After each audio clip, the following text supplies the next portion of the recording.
Well, good evening, everyone, and welcome to Environmental Coffee House. Let's see if I set this up right. Hello, Jim. Hi. Well, Hello, Sandy. yeah, it looks like I got to move the overlay over here. How are you? What's going on? No, Oh, look at that. All that work, you set it up. So, what's going on, Jim? How are you up there in Alaska?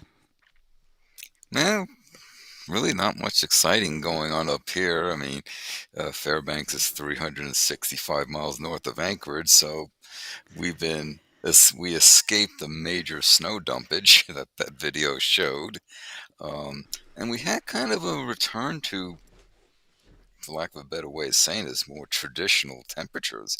It was minus 40, minus 42. Oh, Uh, okay. which is actually kind of normal. Well, traditionally is normal for this time of year. Minus 42. I was bitching It's about minus, what was it, minus 5? And my pipes froze for 2 days. But you're ready for that. You've prepared your home for that. I try. Yeah. I mean, today is minus 24, which is it's actually not bad. Okay. Okay. It's not bad. So let's quickly say hi to everyone that has so graciously joined us on this 2022 Christmas Day. Karen Reese, hi. Vegematic, hi, Veg. Um, T-Bone and OG Skywatch and hi, Bongo Dave. Zelipa, hi Zelipa, and Kim, thank you for moderating, and BB, hi sweetheart from New Jersey, K Ryan, Rev, um, Andre. Hello, Andre. Warren Highhun, Christopher Spavins. It's great to see David Lutz. All right, it's great to see all of you. We're going to get started with our show. So, the small talk, did Santa bring you anything, Jim? No. Me neither. I am Santa. I bring myself stuff, right? And yeah. Hi, Tom. Oh, wait. Let me say hi to Tom. Okay. All right. So, what we're going to do is we're going to move over and we're going to show you a little bit of the jet stream. And let me get this up for you guys to see it. You should be able to see it. This is the jet stream. This is isn't it? This is a really cool website. And Jim, you want to explain a little bit about what we're looking at here? Well, we're looking at the jet stream changing from zonal flow to meridional flow. Mm-hmm. So it just follows longitudinal lines, and yeah, we're so sharing. We want to, as a Christmas present, share our Arctic cold air with everyone. So I'm telling you, it seems like that, doesn't it? It's like, wow, it is quite the quite the cold. I'm going to make this a little bigger so maybe people can see it a little bit better. What do you think, guys? Does it this look good? this is a this is really a ramification, a result of the global warming, is that we are breaking down the jet stream so that it's no longer flows in tight zonal quick patterns, but becomes more meandering and moves slower. And vortex, this is really the result of Arctic amplification. The Arctic is warming 3, now 4 times faster than the rest of the planet. It's literally sprung over. It's just breaking down because the temperature gradient is lessening. So Mm, and sometimes the pressure gradient as well, and so then you get this meandering. yeah. And Well, because it's this time of year with the Earth in the northern hemisphere tilted away from the sun, well, you get some cool stuff coming your way. oh yeah, we sure did. Now, it's funny, you look at that, you see how far away you are. You're all the way up on the left top side of the coast, and I'm under the Great Lakes. And it's see, all the way up there, and I'm all the way here. And yet our weather has been just as crazy as yours. I mean, as you know, Alaska, although with Alaska, it's Yeah. not Now, necessarily take crazy. take a look at the far right side there, that animation. Look at what look at how it's dipping down meridionally towards the European side. Let's take a look at Mm-mm-mm. that. It's really dipping down south. Let me see if I can bring it up a That little that's bit. just amazing. You see it? Oop. Oh, I don't know why people seem to want to call me when I'm on a long on a show. Uh, I should shut the phone off, but I use it. Yeah, look at that. It's pretty wild. It's pretty wild. Well, I will put a link to this site in. It's cool. I've been playing with it since someone shared it with me not long ago. But that's going to move us over to the first article that we have that we decided that we would that we would talk about, and from Castanet. It's Canadian. Paradox between warming climate and intense snowstorms, say scientists. Jim, did you want to read it? Do you want to talk about it? Well, how would you like to handle this one? Hmm? Uh, my my computer is freezing up for the moment, so I'm All having right. trouble trying to Why don't I pull up start the article. reading it and while you play with pulling it up because it's short and it's pretty good. So, I'm going to start with this one. There is a complex counterintuitive relationship. Oh boy, I hope we didn't lose him for the duration. He'll come back. Between rising global temperatures and the likelihood of increasing intense snowstorms across Canada. Winters are becoming on average, milder and warmer than they used to be. But there has also been a noted rise across the country um, in extreme weather events such as intense snowstorms, said John Clegg, a professor of geosciences at Simon Fraser University. So Clegg said people might think it illogical that parts of the country are seeing more snowstorms as the climate warms. What climate modelers are finding is that climate change involves more frequent extremes, which is what I feel like we've been seeing. And okay, he's back. So that means during the summer, you can have extreme high temperatures, kind of life threatening high temperatures, such as they've experienced in India and Pakistan in recent years. And you can also have during the winter these extreme cold conditions. So one of the reasons for that involves the jet stream, which we were just looking at the jet stream, defined by Environment Canada as a narrow band of strong winds about 10 kilometers above the Earth, marking the dividing line between warm and cold masses. So Clegg said of the jet stream, which moves from west to east and carries weather systems with it, is moving more slowly than it normally does and seemingly parking itself over an area for a period of time, right? The mass of cold or hot air that it's carrying lingers in the atmosphere where it clashes with moisture laden currents, causing heavy snow or rain, he said. So this interface um, between this moist and tempered air at lower latitudes and the cold, drier Arctic air, it generates snowfall. And boy, has it. Kent Moore. Well, just listen to my daughter bitch about Buffalo, and yeah, okay. And atmospheric physics. I feel so sorry for her. But she's at University of Toronto. Said it's paradox that climate change is producing more intense snowstorms. There is some evidence to show that the warming Earth is changing the dynamics of how the jet stream works, he said. And the jet stream can have larger undulations as the climate warms, which means it simply doesn't go west to east, but sometimes it travels north or goes south like a wave, he said. It also tugs Arctic air along with it as it moves southward, he added. So there's some evidence that as climate is warming, the jet stream is becoming more wavier.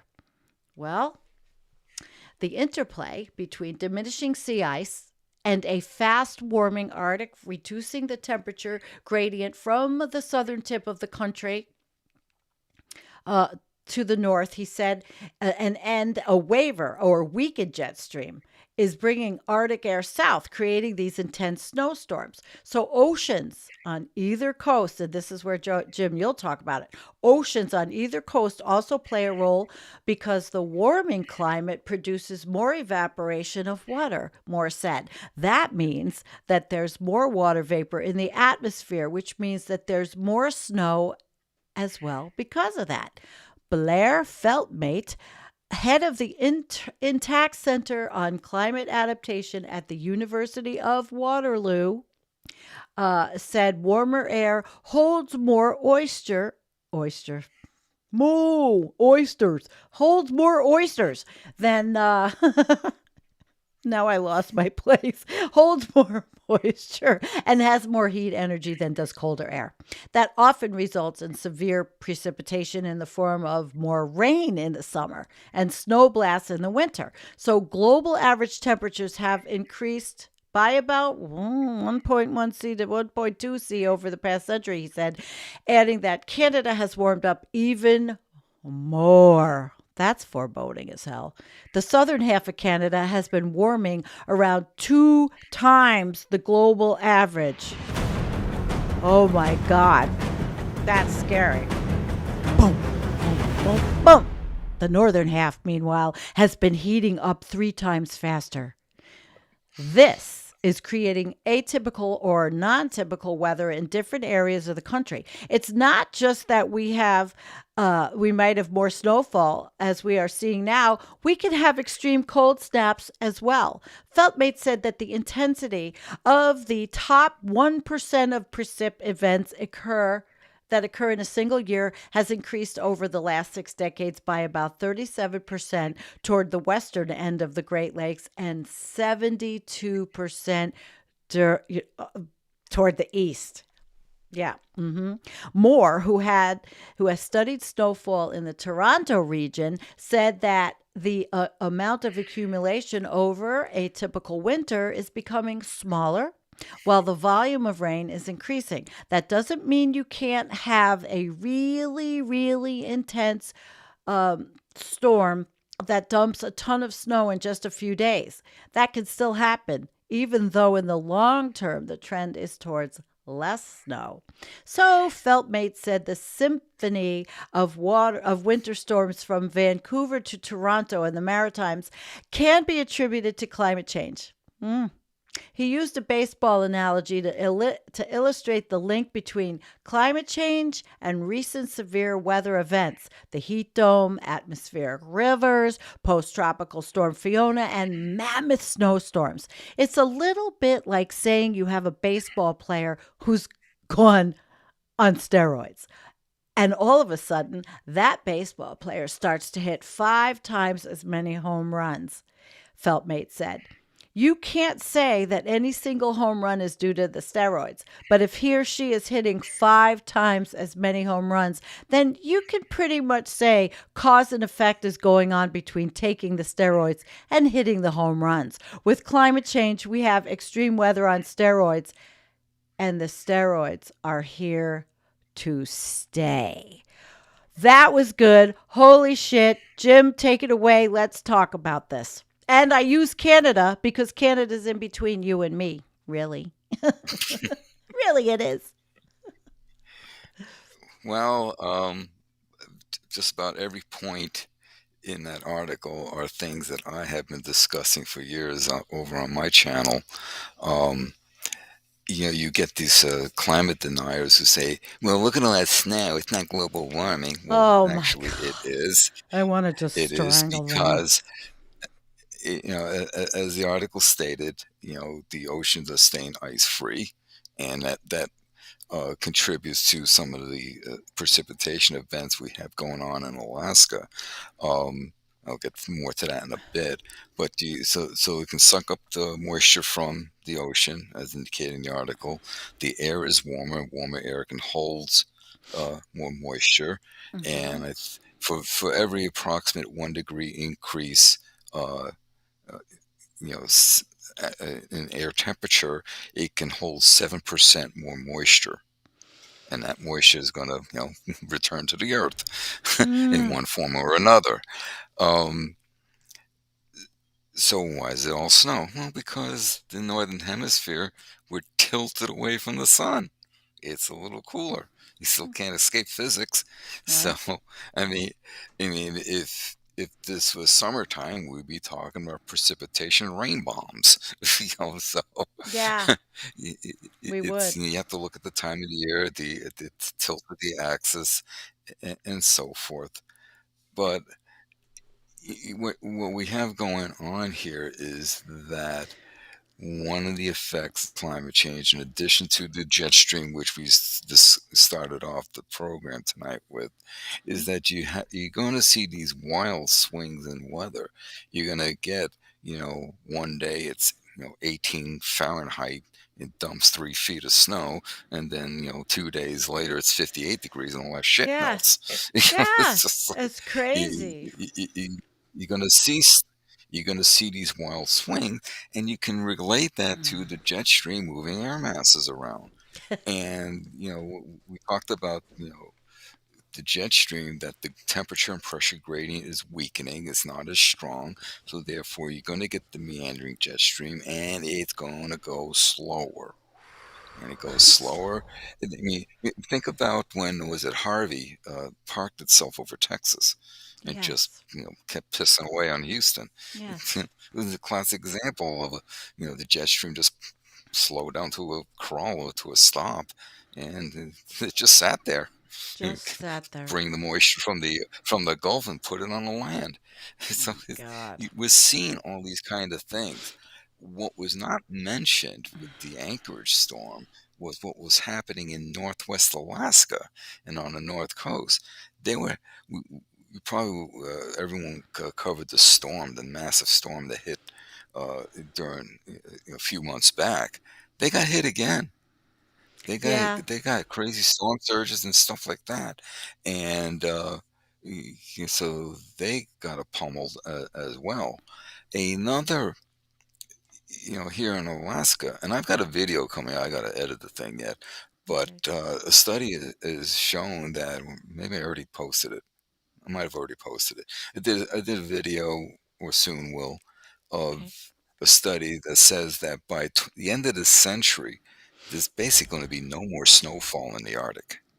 What? Well, we won't be here, but will And humankind but be here? it's probably not. But it's like things are so set in motion that snow will be a thing of the past, and in the Arctic it will be rain, That's freezing rain. scary. And last year at this time, we had a freezing rain event at this time of year last year. And I'll tell you this right now, I'll take 24 and 42 below over that any day of the year. Wow. Wow. Do you want me to move on to the articles and you want to talk about this author and go for it? Because this is your part Oh, of the show. You ready? oh, sure, yeah. Which one are you going to pull up Uh, first there? I've got the first one from December 16th, the Anchorage Snowpocalypse update. Now, I don't know, you can't see it or you Okay, can give me see a. it. And we don't have to read these, I'm all of pulling up. these. All right, take your Oh time. no, no, I'm pulling up from here, assuming my damn computer don't decide to give me the finger or All something. right. But Well, one of the things we don't have to but do with these is read the whole this thing. is Yeah. no, this is this is Rick Toman. He's now started a Alaska and Arctic climate blog. Speak right, Jim. And Bug. And he did this article. Rick Tolman, he's a weather scientist. Um, we used to work together in the same building on Oh, campus. He was on the third cool. floor. I was on the fourth floor. So yeah, Oh, so he's you know he, he has the ability to pull up all sorts of really interesting, trivial stuff about Alaska climate. It's pretty amazing his knowledge that's depth. great. But he discusses in this first one the what happened to uh, Anchorage, and basically it was the three storms in the first half of December. Another couple little events there, and what he says is that there were certain conditions, and I'm pulling up the first figure here, which shows you the cumulative snowfall for Anchorage International Airport. And you can see the blue line. We're on a hockey rink now. The blue line is what happened in this year in 2022.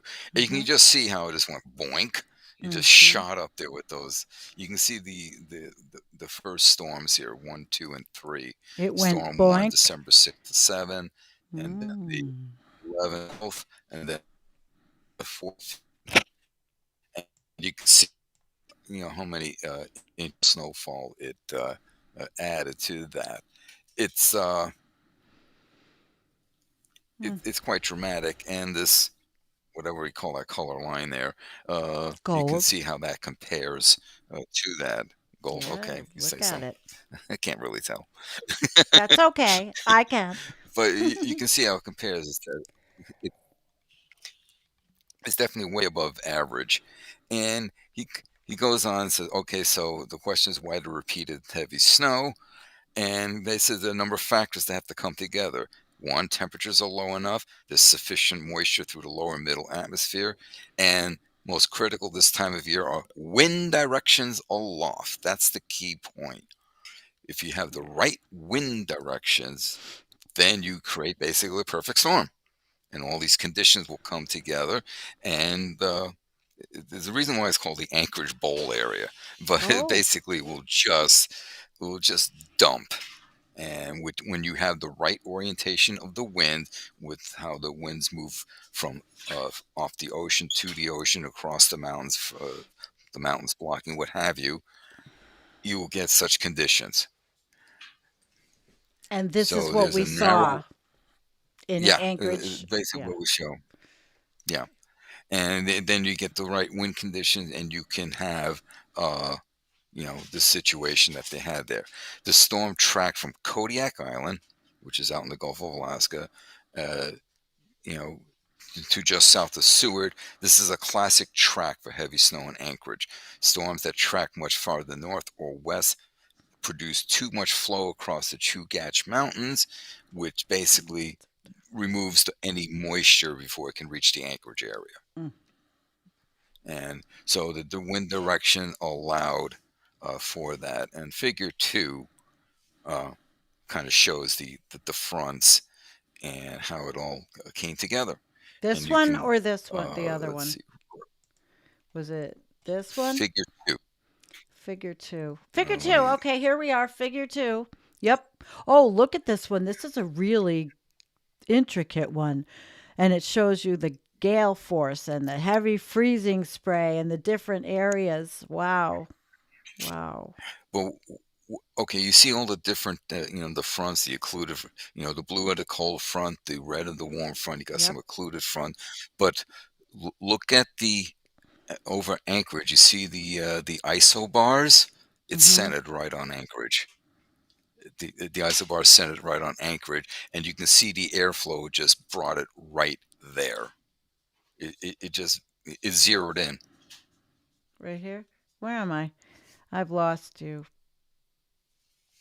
It's I'm still in figure two. yeah, I know. I'm looking for exactly where I'm supposed to be. Here?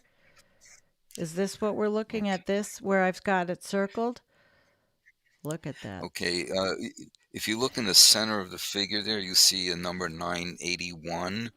Okay, 981. Oh, here we are. Okay, 981. Okay, Gotcha. just Gotcha. just a little bit north of that is Ah, Anchorage, and you can gotcha. see where all the fronts came together Oh, yeah, look there at that. You're right. and just zeroed right in. Hmm. Wow. That's a And and different. just north of that are Chugach Mountains, and if the winds are from other directions, as he described, then the moisture it's almost like on the Pacific coast where you have the leeward side and the windward side. The side facing the Pacific Ocean gets the rain, the other side gets dry. Mhm. It's kind of like the same idea. Okay. I have you. And then he does figure three, which we can scroll down, shows the updated snowfall return, and shows the 14 day of 41 inches, and so forth. And so if you look at figure three, Anchorage International Airport, Mhm. interesting. He labeled it that. It's actually been called Ted Stevens, but that's another story. Right, the And names of the airports change. but you can see that the I guess the gold line, brown line, whatever is the 2 day snowfall.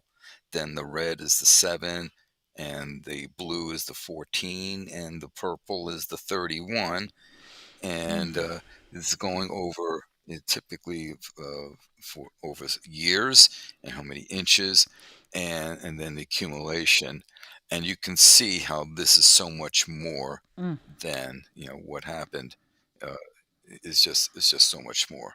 So that's really the uh, So it seems though like what Anchorage got that blog is less, about. but it got less than Buffalo. And that's what I noticed. Less than. So, I mean, times they are a changing. My God. All right. They sure are. Yeah. Uh, They sure are. Oh, yeah. It's just absolutely insane what's going on here. Wow. And we can quickly look at the Anchorage, the extreme December precipitation, Mm-hmm. which is the second one that Rick Mm-hmm. published based Mm-hmm. on these events. Right. And he starts off repeating that they reviewed the snowstorms that just took place. And he says, in that post, we noted while extreme, it's not unprecedented for Anchorage to get this much snow in less than 2 weeks.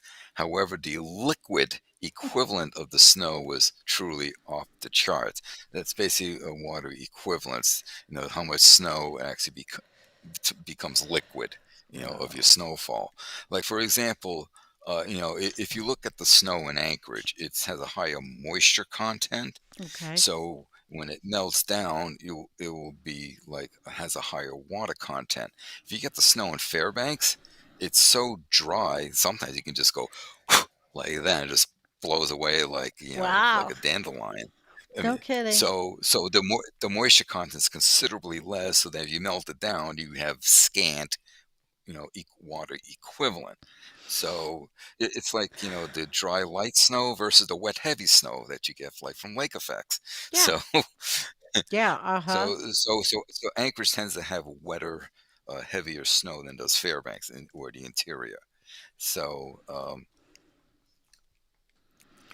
and so he goes on to say, when we talk about precipitation amount, that's really the water equivalent that comes out of the sky reaching the ground. So if it's rain, okay, it's rain or water from melting any type of frozen precipitation, snow, sleet, hail, that kind of stuff. Mm-hmm. And amounts are typically expressed as a total depth that would accumulate over an area, you know, assuming it does not percolate into the ground or run off, that kind of stuff. Okay, so so he sets the ground for that. The total precipitation reported between December 5 and December 15 was 3.74 inches. Okay, the NWS office, located about 2 miles southeast of the reporting station here, maintains a separate precipitation program, and they recorded 3.94 inches, so it's about 0.2 tenths more. Okay. And Of course, that's water it equivalent. doesn't sound fantastical, but it is. That's that's the water equivalent. Yeah, water So equivalent. I know it doesn't sound fantastical, but it is. People don't now realize let's that in their head. now it's a lot easier to see what happened just by looking at a figure than reading verbiage. So let's look at figure 2. Okay, Well, teach. and let's look at the typical monthly precipitation. So this is water equivalent in a month by month breakdown for Anchorage. And as you can see, usually for the Anchorage area, August and September are the Hmm. months with the highest precipitation. November and December are not. And if you look on the scaling here, we're talking inches, 0 to basically 3.5 inches on the left side, the millimeter equivalents on the right side. Okay. Well, if you look for November and December, it's a little over, it's just like 1.2 inches is the typical precipitation. That's water equivalent. Hmm. Well, what happened with those snowstorms blew past that. It just, phoom, Oh it like no. tripled. So,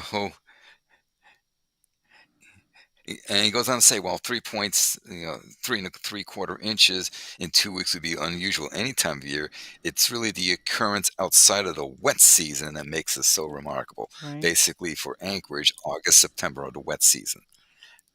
And typically in Fairbanks, August historically would also be the rainy month. It was also a quote unquote wet time of year.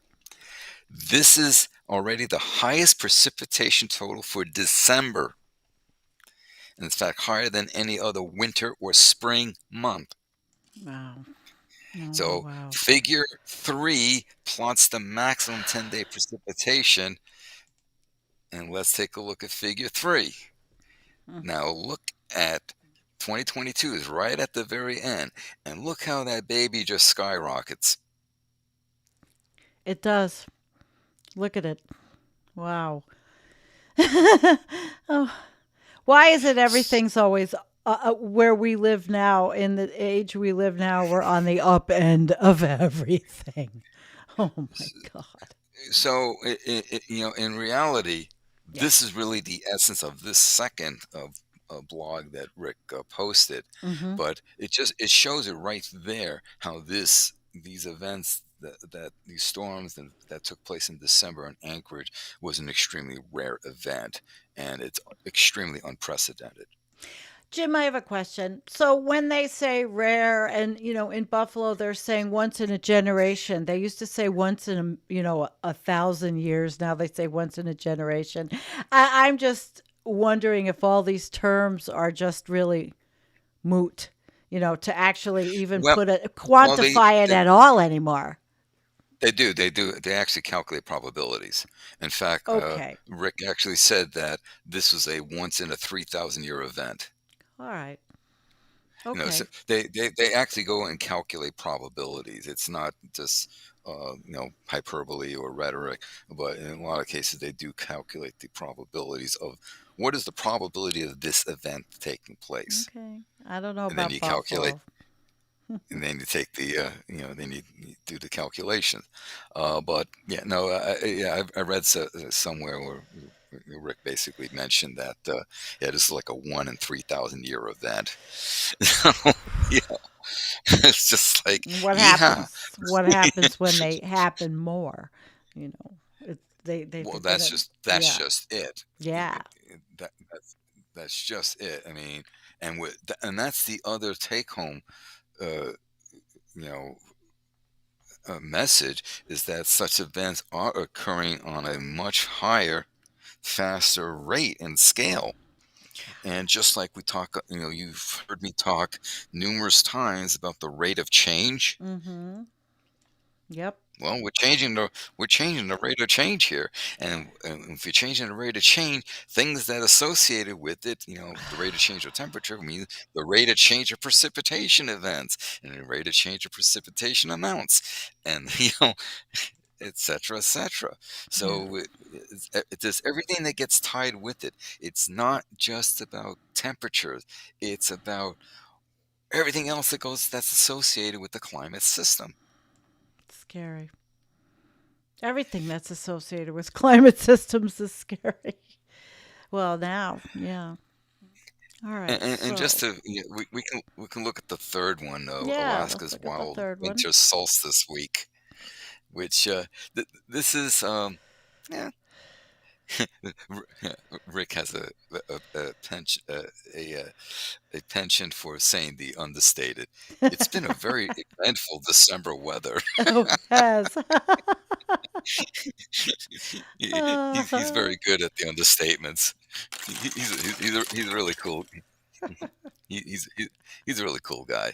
that's It's good. I'm funny. glad. It's funny. He's funny as all hell. But he goes, this post highlights some of the many happenings since the Well, change in the weather pattern. you're so excited about this, and it's so nice, to see you so happy about reading somebody's stuff that you are, that that it's great. It's great. He's on Substack. This is a Substack. The link will be Yeah, in the show notes, so you guys can see that. Um, de- definitely subscribe to it. He posts like once or twice a week, mhm. and it just comes into my email. Okay. Definitely follow Rick. He's a pretty cool guy. He's very knowledgeable. He knows what the hell he's talking Yep. about. It's like Well, he's I follow him on Twitter. Is he still on yep. Twitter? Yeah, he's been on Twitter. Right. All right. He's So, also over on Mastodon, but yeah, he's still on Twitter. oh, But Mastodon. Mastodon, I haven't even tried yet. It is kind of hard for me right now to do any of that, but I will. yeah, We well, will. We will. save yourself the trouble. I've been having nothing but problems with it lately. It's like I can't Well, even we'll access my try. account. We'll try. Anyway, Yeah. to the notable cold. Much of central and eastern Alaska has had quite low temperatures since mid-month. However, climate station, okay. Well, figure one plots the lowest temperatures reported from various stations. Chicken, Alaska. Yes, there is a town named Chicken, Alaska. At Chicken. minus 62. It's minus 62 Fahrenheit. That's cold. Pelly Pelly Pelly Crossing in Mayo, Yukon Territory, at minus 61 were the lowest recorded reported temperatures. Pelly Crossing, by the way, um, is on the Yukon Trail sled Oh, dog race trail. nice. Did you used to do that? No, not That I never wasn't raced you. competitively. Oh, okay. But you had No, the dogs I, and all that. But that's the I did had a sled dog team. yeah. It was just recreational. That's all. Okay. Did But you ever go to any of these races and watch when they went by, in your oh shit, area? yeah. Oh Cool. shit, yeah. I've got Cool. videos of it and stuff like Oh that. man. Yeah. That's But awesome. anyway, Yeah. All right. but if you look, you can see, looking at figure one there. Mhm. Okay, you see that vertical black line. That's the Yes. border. So Oh. to the left is Alaska, to the right is Yukon Territory, and you can Oh. see chicken is indicated, and it's indicated at minus 62. Then if you look, Eagle is at minus 56, Northway at minus 53, Dawson City minus 53, Mayo and Pelly Crossing minus 61, and Carmack's minus Wow. 50. So there's some of the you know some of the colder temperatures that the interior recently experienced. Um, Fairbanks was at minus 39. The Fort Greely minus 29. So, and it's really interesting to note that the eastern interior of Alaska going into the Yukon, when there's a cold snap, they tend to be colder than Fairbanks gets. Ooh, colder. But And this, you get pretty but this cold. is, but this is Dang. some of the cold temperatures that were experienced, which we really haven't seen in quite some years. And I mean, in days past, especially with the months of December and January, with very little sunlight, Mhm. you would get typically a Siberian high pressure system that would slide on over interior Alaska, Yukon territory, park its ass for a while, and for 3, 4 weeks, you would have 50, 60 below. 3, And 4 all you, weeks? yep, and all you had to do was wait for the system to eventually erode, only to be replaced by 40 below. I Dang. mean, it used to do crazy things like you get a couple of weeks, 3 weeks or so of 55 below, and then it warms up to 30 below, and everyone's like, "Yay!" And they go run to town to get do errands and stuff.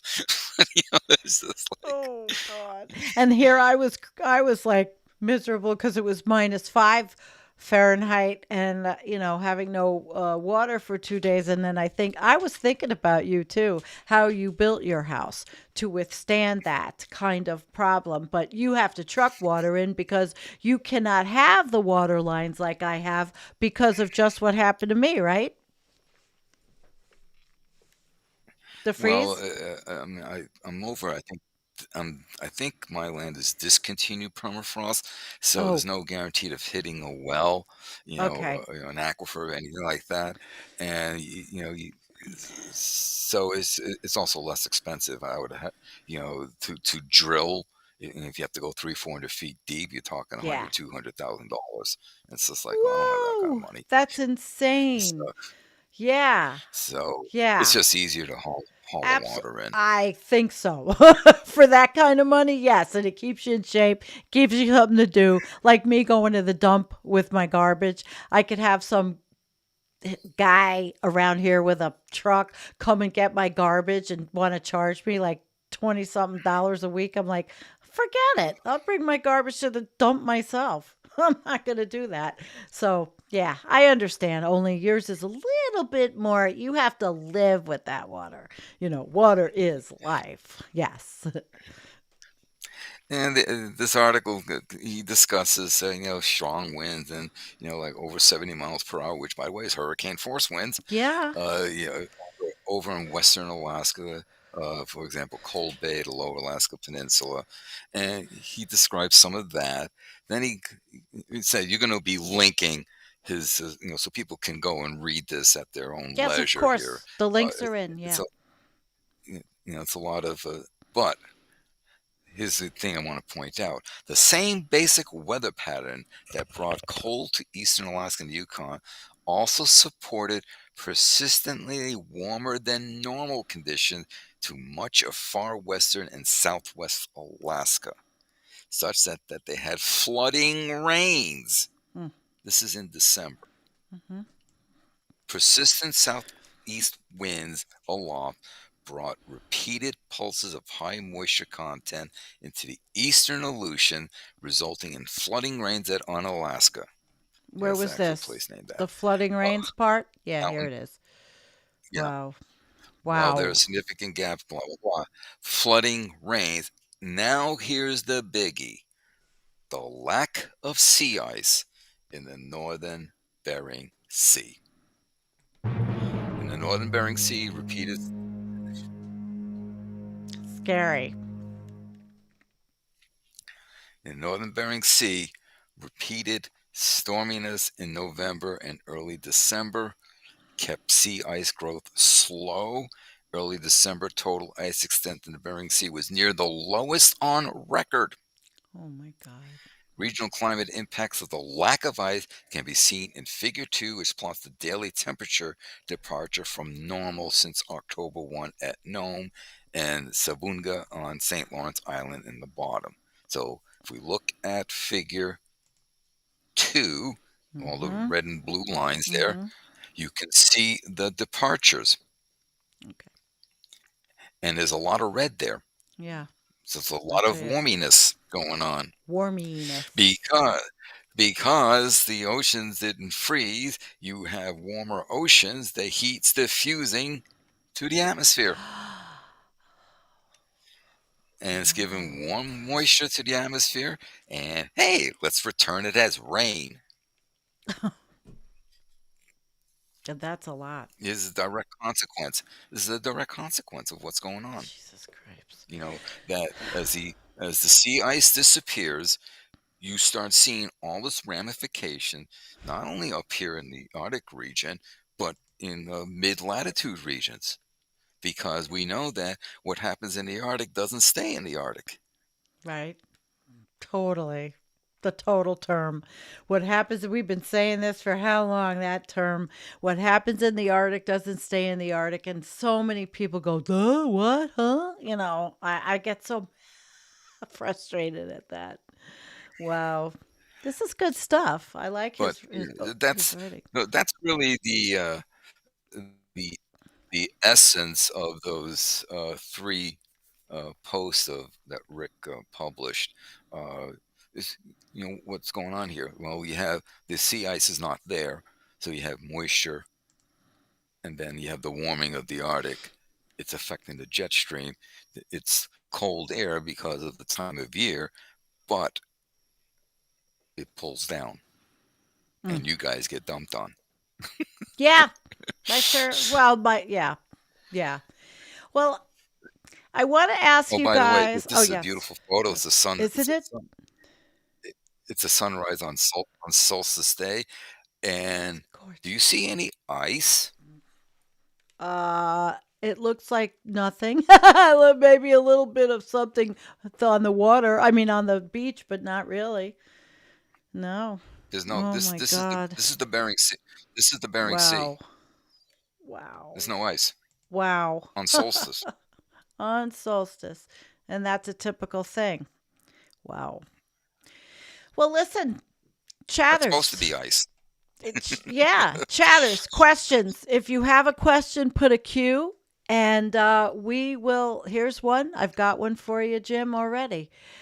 Do you have any tipping point predictions?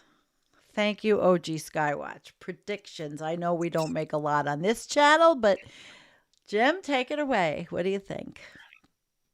Um, Predictions, more like projections. Um, well, watch my ocean heat content update video. I make a um, I emit a bold assertion that the planet has already gone past the cumulative tipping point. The planet has already gone past in the mid 90s Wow. because of the ocean heat content. You say in the mid 90s? Yeah, Yeah. Try to get that's us when the down. ocean started actually holding more of the heat, and when the ocean started to not be able to sequester the heat to depths along with the carbon Oh. dioxide, that the heat started accumulating. In that video, I showed this huge heat blob in the North Pacific Ocean that's just waiting to diffuse to the atmosphere.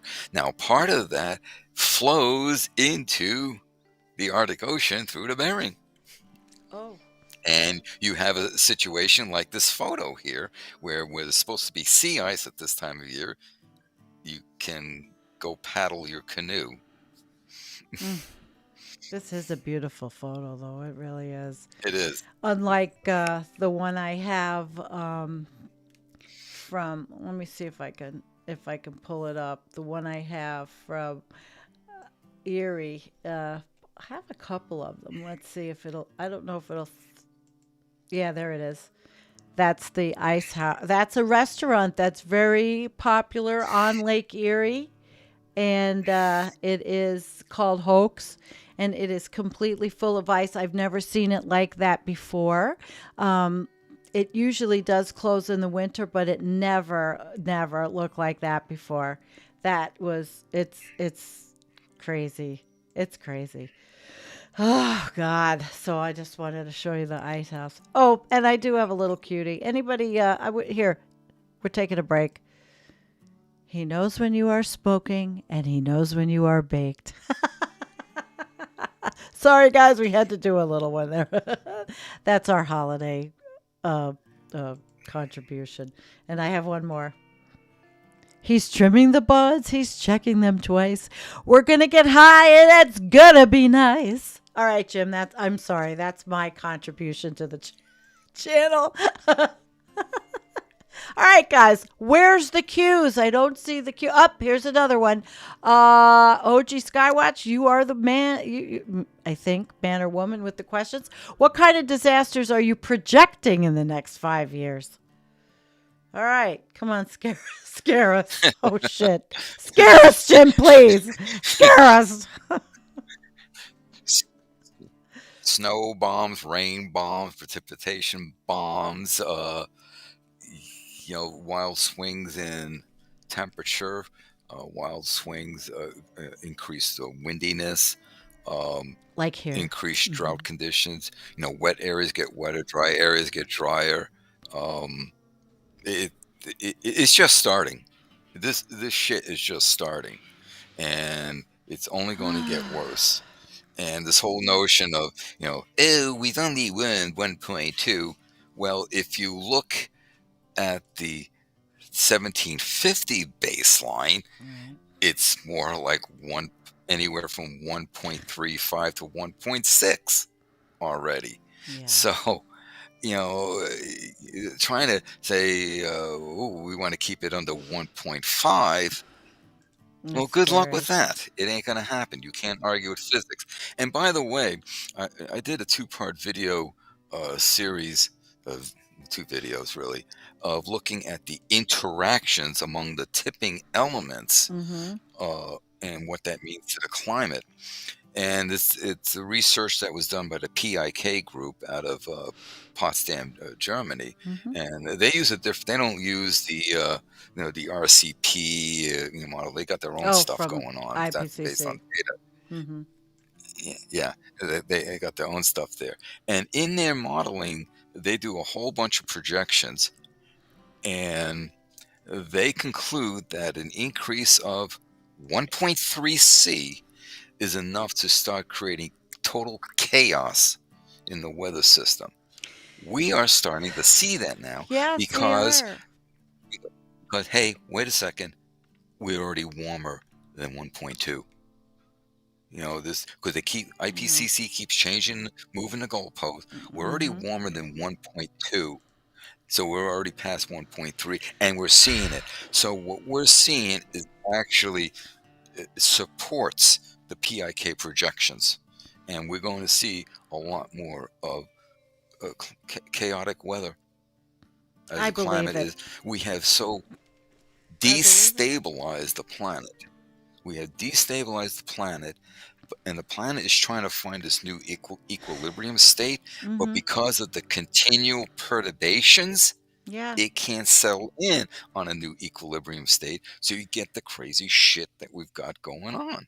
Oh, Jim, as long as I've lived down here, we've never had days of sustained winds. I mean, I heard things on my roof that I have never heard before. And I will be taking an inventory tomorrow to see the trees on the property, the roof, if I lost any things. And the cold, consistent temperatures like that for days. I mean, we've had them overnight, maybe few hours. It reached a negative, maybe -7, but it was -5, but it was -5 for a day. It was awful. And I did not want to do anything because I was scared that something would happen. I had to keep listening to everything that was going on. So, and it's just going to happen worse. All right, we've got some questions. Let's see here. We've got Rev. Rev is asking, and that's hi, Phil. El Nino, will we get one this year? That's a very good question. The projections I'm seeing is that La Nina will continue into uh, at least September of 2023. At that point, will it go into El Nino? The projections are that it will more likely go into the neutral phase. So, it'll be 3 years straight of La Nina, which is unusual in of itself. Now there's some indications now that there are a couple lines of thought. that we could be proceeding eventually by 2040 or so into a permanent El Nino Mm-hmm. state. But now there's some new research suggesting that conditions are such that will keep it persistent in the La Nina state. Right. Wait and see kind of stuff. But there's also new research showing that we always focus on where the thermocline is, the pycnocline, what are sea surface temperatures doing. But now there's some indications that salinity itself may have a much more, uh, a much larger role in the conditions, setting up the conditions for what part of the ENSO cycle we observe. The salinity. Wait and see.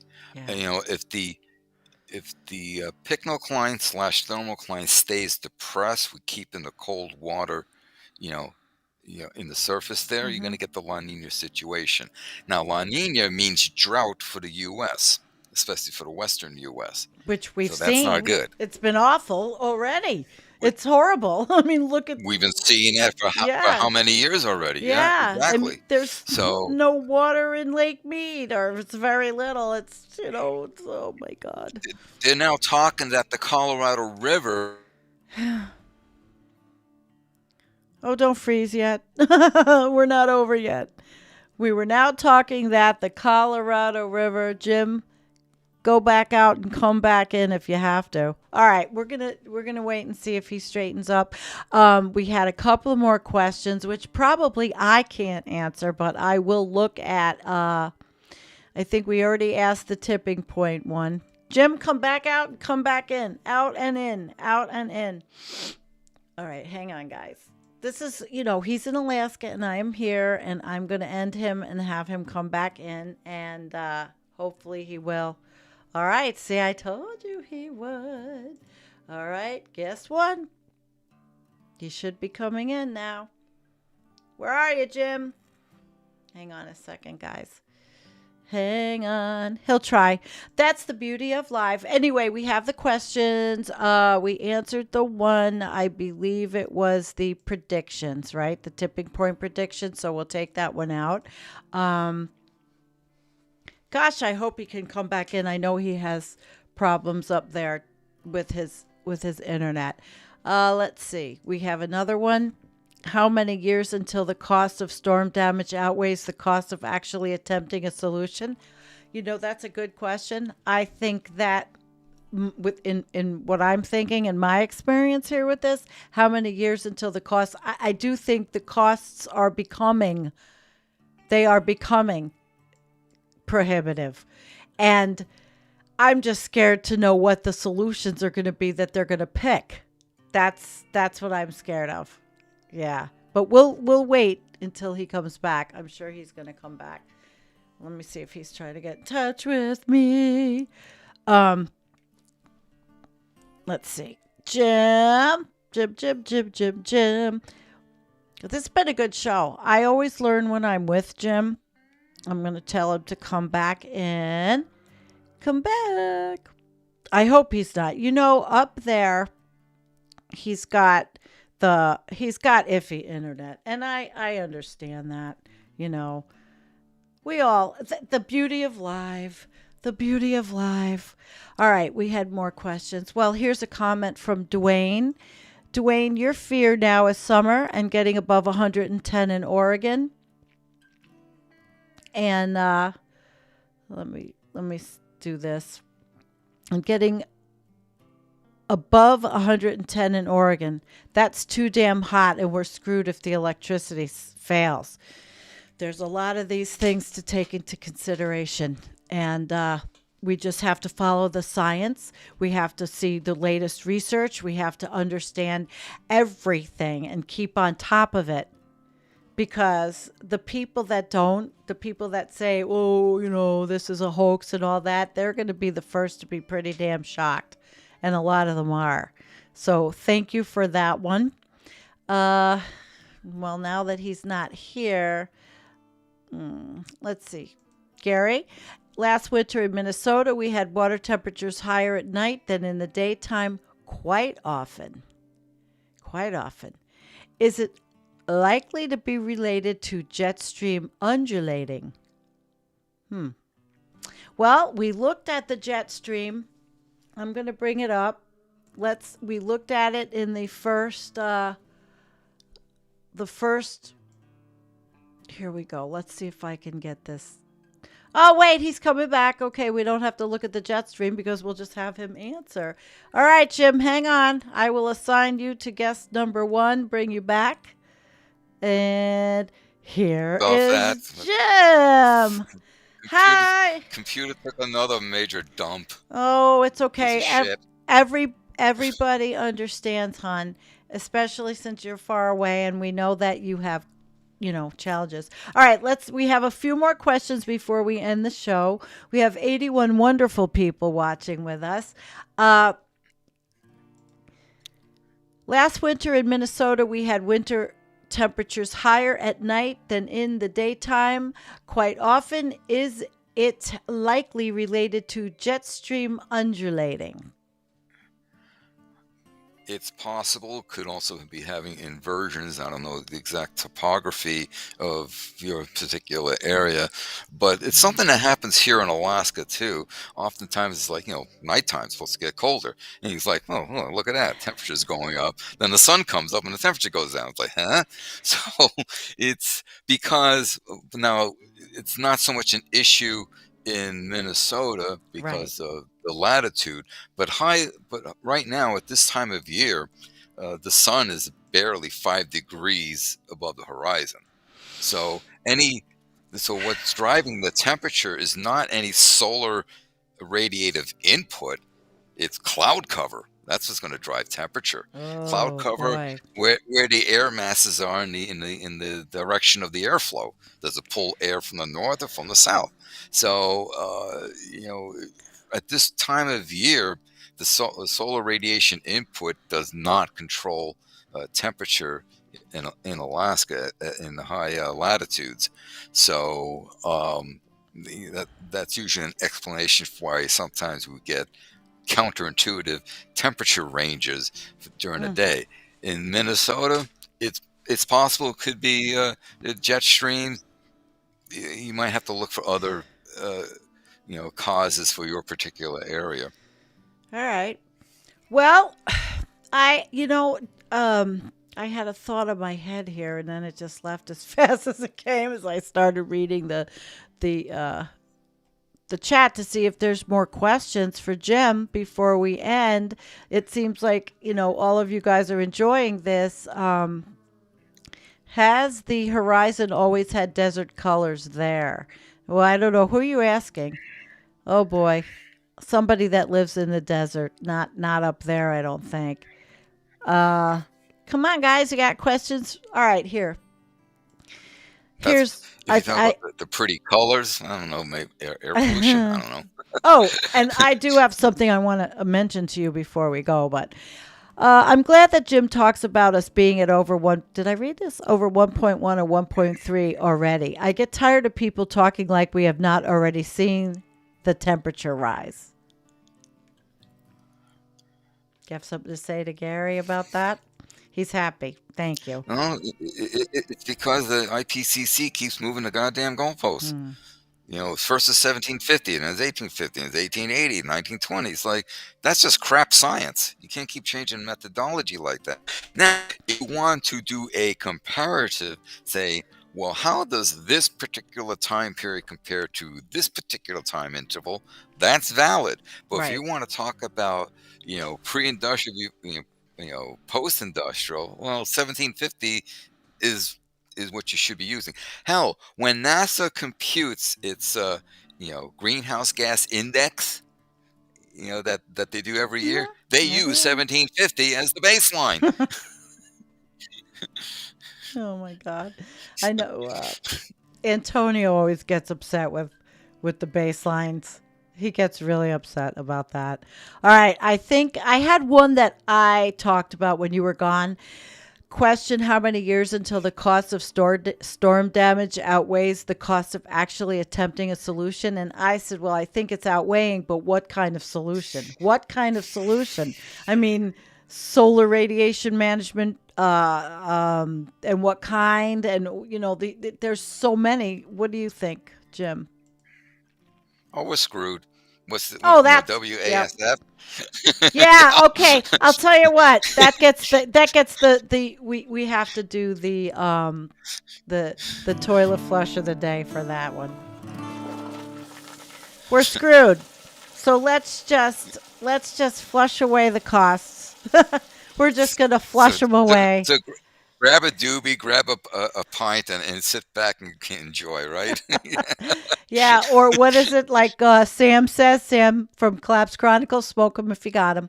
Smoke 'em if you got Yeah. 'em. All right, let's see. Well, it looks like we don't have too many questions. And Kim is saying, "Hey guys, if you like the show, show her," which means click freaking like and subscribe. Well, let me see. Where's my little like and subscribe stuff? Is it in there? Can you see it? Like and subscribe. That does help the algorithms, and especially since we are a non-monetized channel, so we have to pretty fight. We have to fight. We pretty much have to fight our way, like punching through a paper bag. And also, I want to say thank you for those of you who have bought us a coffee and helped keep this going, really, for me to be able to have people like Jim on. It's wonderful. So, thank you for that. Being a little humble at the holiday season. Thank you. Uh, don't forget the all the links will be in the show notes to Jim's Patreon and his channel. And Vegematic has a question, Vegematic Deluxe, who has a fantastic channel. Please, please, please, we all support each other's little channels on YouTube. We are not the million subscriber people. So Vegematic Deluxe has a question off topic, but Jim, are you playing keys a lot these days? Are you playing Ah, keys a lot these uh, days? Mhm. not as much as I should, and I really need to get back into it. Yeah, been dealing with some other stuff going on, but I really need to get back to that and my bass. So, yeah. Yeah, music is life. All right. Well, it is 1 hour and 17 minutes. And Scott does have something, but I'm not sure if this is maybe something he can discuss with you. But Sandy, I asked a long question about the atmospheric rivers predicted for California. I didn't see it. I lost it. Let me go back. But Jim, atmospheric rivers predicted for California as I go back and try to find it. Did it have a Q in front of it? What do you think?